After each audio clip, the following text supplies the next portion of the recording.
Alors, dans l'exemple 3, un rayon lumineux venant de l'eau sort dans l'air.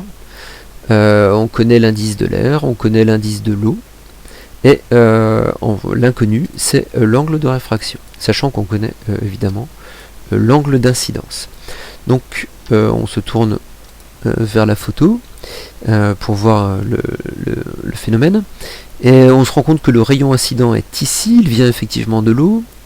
Là, j'ai un rayon réfléchi qui repart comme ça, mais c'est pas celui qui m'intéresse, donc on va pas le mentionner plus que ça. Et par contre, vous avez ici le rayon réfracté dans l'air. Donc, on va noter un petit peu le schéma. Je trace la surface de séparation entre l'eau et l'air. Je trace ensuite la droite normale ici. D'accord, donc ça c'est la droite normale.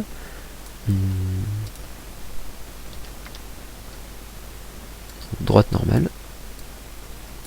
Et je vais pouvoir repérer maintenant ici l'angle d'incidence entre la droite normale et le rayon incident, l'angle de réfraction ici entre la droite normale et le rayon réfracté, et voilà, j'obtiens ce schéma qu'il faut évidemment que vous recopiez avec précision pour que votre cours soit bien clair.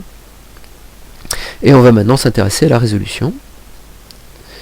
Donc, bien comme précédemment, je vais préciser ce que j'ai dans le milieu 1, c'est donc de l'eau, je donne son indice de réfraction, je donne l'angle d'incidence. Ensuite, je fais la même chose pour le milieu 2, je donne son indice de réfraction, et j'ai une inconnue, c'est donc l'angle de réfraction. J'écris la loi de Snell-Descartes ici, et comme mon inconnu c'est I2, je vais tout diviser par N2. Donc je divise ici par N2, je divise ici par N2. Et pourquoi je fais ça? Parce que je vais pouvoir simplifier N2 ici et là, et donc j'obtiens cette relation ici. Donc sinus I2 est égal à N fois sinus I1 sur N2, et il ne me reste plus qu'à faire le calcul. Donc je remplace N1 par 1,33, je remplace I1 par 35, et je remplace N2 par 1. J'ai juste à récupérer les valeurs dans mes petites accolades qui sont ici, bien sûr.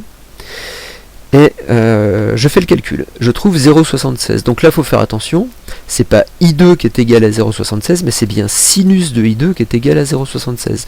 Donc si je veux récupérer la valeur de I2, j'utilise la touche de la calculette arcsinus, c'est la fonction réciproque du sinus, et donc I2 est égal à arcsinus, pardon, là j'ai une erreur, c'est arcsinus de 0,76. Et si vous faites ce calcul, vous allez trouver 49,7 degrés, c'est-à-dire environ 50 degrés.